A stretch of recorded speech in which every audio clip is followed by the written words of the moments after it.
Fala pessoal, beleza? Sejam muito bem-vindos ao canal de resenhas dos Perdidos no Tempo. E hoje, você já sabe, é dia da gente continuar aqui a nossa exploração do Alien RPG, publicado pela Free League e aqui no Brasil pela editora New Order. A gente está dando uma passada geral aqui pelo livro, capítulo a capítulo, tentando identificar sempre o que for mais importante, mais relevante, para trazer o jogo, para apresentar o jogo para quem não conhece ainda, beleza? Se você está afim de conhecer o jogo, mas chegou agora no canal, não tem problema, não entre em pânico. Tem a nossa playlist aqui exclusiva com tudo que a gente já fez e ainda vai fazer sobre o Alien RPG, para você assistir com calma e depois, se quiser se unir a nós nessa viagem, só se inscrever aí no canal e ativar o sininho.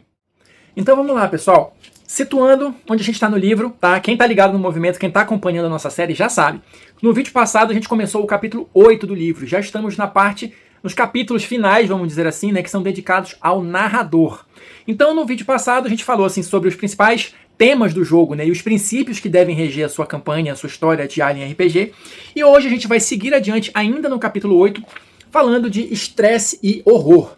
De novo, quem está acompanhando a nossa série, eu falei bastante aqui de estresse, né? Estresse, tem mecânicas de estresse no jogo, mas aqui, nesse capítulo dedicado ao narrador, a gente vai ter aquelas dicas, né? Aqueles truques de o que você deve fazer ou como você deve lidar com esses sentimentos ali de estresse e horror durante o jogo. Como é que você vai fazer para causar essa sensação nos personagens dos jogadores, beleza? Então, eu vou começar lendo um trechinho aqui do livro para vocês, olha só.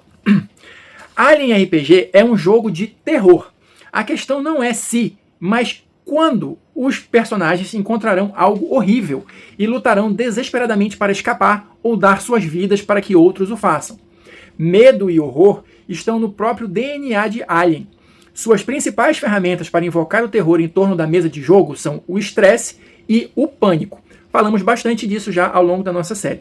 O estresse pode ser induzido por você enquanto mãe, que é como eles chamam o narrador aqui, né? E os personagens encontrarem certas situações horríveis ou seres temíveis. Mas ele será induzido principalmente em resposta às próprias ações dos personagens. Isso torna o seu trabalho mais fácil. Você só precisa apresentar algum tipo de terror e deixar que os personagens interajam com ele, enquanto os níveis de estresse aumentam e as metas pessoais colidem. Ou seja, muito embora a gente tenha, né, as mecânicas, né, de estresse e pânico no jogo, aqui, como eu disse, o livro vai trazer sugestões de como você pode criar esse clima organicamente ali dentro do jogo e, claro, você vai colher os frutos disso através das mecânicas, né, de estresse e pânico para arrebentar de vez aí com a vida e com a alegria dos personagens. Mas isso faz parte de jogar Alien RPG. Na sequência aqui, o livro vai trazer 3 ferramentas que ele te sugere, né, de como você pode utilizar para criar o horror na mesa de jogo, né? Então tá aqui as 3 ferramentas, vamos dar uma olhadinha em cada uma delas. A primeira é o medo do desconhecido. Não saber o que você está enfrentando é assustador. Tire vantagem disso e deixe os inimigos se esconderem nas sombras pelo maior tempo possível. Deixe a imaginação dos jogadores fazer o trabalho por você. Eu acho que eu comentei isso, salvo engano, no vídeo anterior. Não é porque os personagens, ou melhor dizendo, os jogadores sabem que eles vão enfrentar um alien, um xenomorfo, ou que tem um xenomorfo ali, que eles precisam saber onde e quando isso vai acontecer, ou de que forma. Então, deixar o inimigo ali nas sombras é muito interessante. Ou até, se for o caso, eles podem ter certeza de que é um xenomorfo e estar, em tese, se preparando para isso, mas no final das contas, não ser. Então, fazer esse jogo de lidar com as expectativas dos jogadores também pode ser interessante para criar esse clima na mesa. A segunda ferramenta que ele traz aqui, olha, é a perda de controle. Faça com que os personagens se sintam impotentes, gastando seus recursos. Apague as luzes, corte a energia, faça as máquinas darem defeito. Quando eles perderem o controle sobre as coisas, o medo assume. Isso está nos princípios do jogo, salvo engano, naquela parte ali de você limitar os recursos e aumentar a pressão. Então, quanto menos ferramentas ou quanto menos seguros os personagens se sentem, com certeza isso vai aumentar o clima de tensão e horror na mesa. A terceira ferramenta é escolhas horríveis. Coloque-os em situações em que precisem fazer escolhas difíceis, de vida ou morte. Sacrificarão um para salvar muitos? Arriscarão tudo por um camarada? Faça-os decidir. E isso eu acho que é crucial para qualquer jogo dito de terror.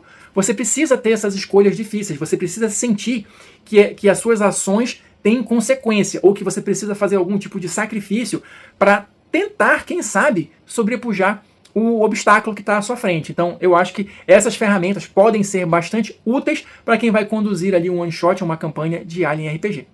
Avançando aqui no capítulo, o livro vai trazer, olha, os 3 estágios do medo.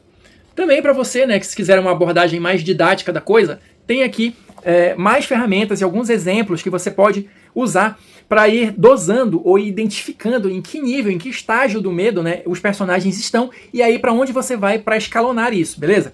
Então o livro vai trazer aqui os 3 estágios, sendo o primeiro deles o receio, tá? Só para dar uma ideia geral do que seria isso, o receio é a sensação de que algo ruim está para acontecer, mas ninguém sabe ao certo o que ou por quê. O receio é o primeiro estágio do medo em Alien e deve ser empregado com a maior frequência possível. Aí ele dá aqui alguns exemplos, tá? Só para você se inspirar. Um painel de controle indica que a câmara de ar foi acionada manualmente enquanto toda a tripulação está no passadiço. Quem acionou? Alguém encontra sangue na passarela. O gato da nave está desaparecido. E assim ele vai dando alguns exemplos. Na sequência, ele coloca aqui o segundo estágio, que seria o terror. Você sente terror quando sabe que algo ruim vai acontecer a qualquer momento. Não se trata mais de si, mas de quando será. De uma perspectiva de interpretação, o sentimento de terror é o mais eficaz de medo, já que os personagens estão em seu estado mais despreparado. Ou seja, você sabe que vai rolar ali, não sabe quando, e justamente por não saber quando, você pode ser pego de surpresa.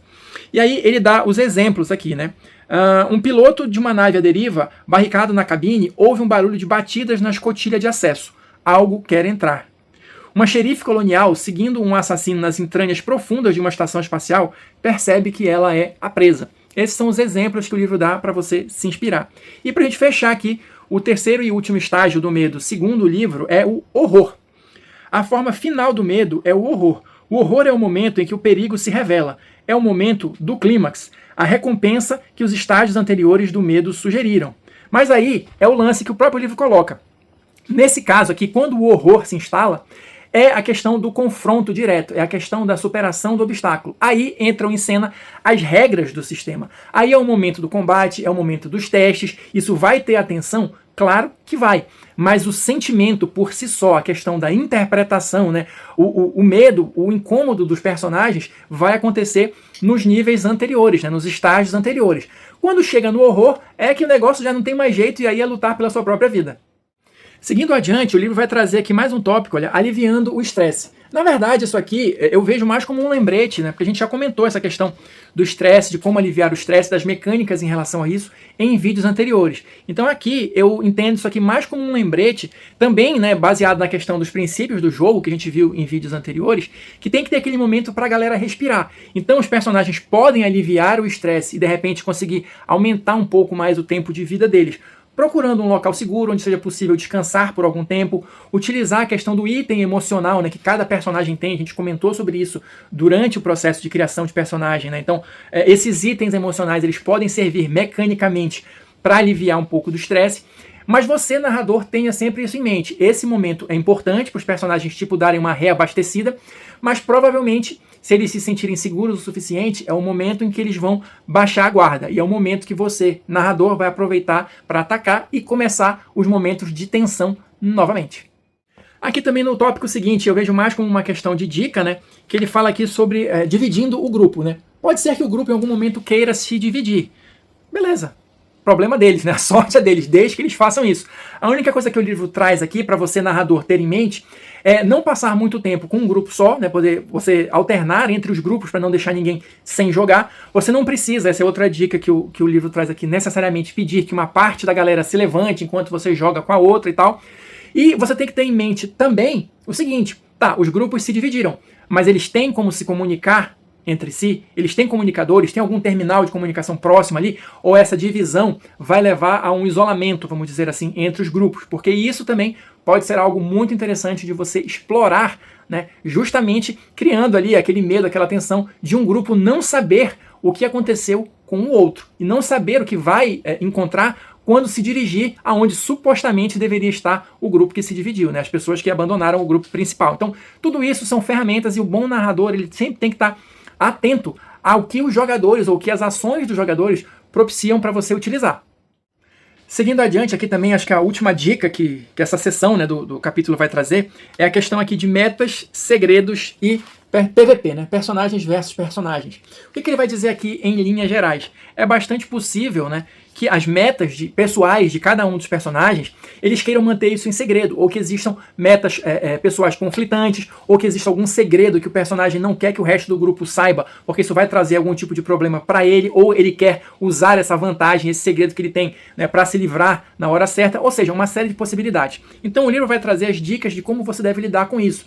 Se algum personagem tiver uma meta ali, um segredo que ele quer levar a cabo, ou quer fazer alguma ação, mas não quer que os outros saibam, ele pode passar isso anotado para você de alguma maneira. E claro, se chegar nas vias de fato, vamos chamar assim, né, no PVP, no combate entre personagens, você vai resolver o combate ali de maneira normal. Só lembrando, acho que a gente comentou isso também em vídeos anteriores, especialmente se você estiver jogando naquelas aventuras prontas, né, naqueles cenários já pré-estabelecidos, geralmente, quando chega nesse nível, o personagem que perde o combate, se ele não estiver morto, ele se torna um NPC, basicamente um antagonista do grupo, tá? Então, só tenha isso em mente e, se for o caso de vocês quererem agir dessa forma, deixe isso claro para o grupo. E só para fechar aqui o conteúdo desse vídeo rapidinho, a gente vai ter uma página aqui falando de personagens não jogáveis. Como é que você, narrador, vai lidar com eles aqui no jogo? Eles estão sujeitos, basicamente, às mesmas regras dos personagens, mas claro que você não vai ficar fazendo testes para eles a todo momento. Basicamente, você só vai utilizar as regras específicas, né, quando esse NPC estiver em algum tipo de interação com um personagem do jogador. Mas, de todo modo, o livro vai trazer aqui uma visão geral de como é que você deve lidar com esses NPCs, como é que você vai criar esses NPCs, né, para colocar ali no seu jogo e tal, e como é que você deve manejá-los ali em termos de recurso, né, enquanto narrador. Então, só uma página, informações simples, concisas, mas úteis. Então é isso, pessoal, por hoje é só. Fechamos mais um capítulo aqui de Alien RPG. Espero que vocês estejam curtindo o passeio, curtindo o cenário. Quem assistiu até agora, muito obrigado. Deixa aí o seu like, seu comentário, para a gente continuar trocando ideias. E não esquece, a gente se vê na próxima resenha.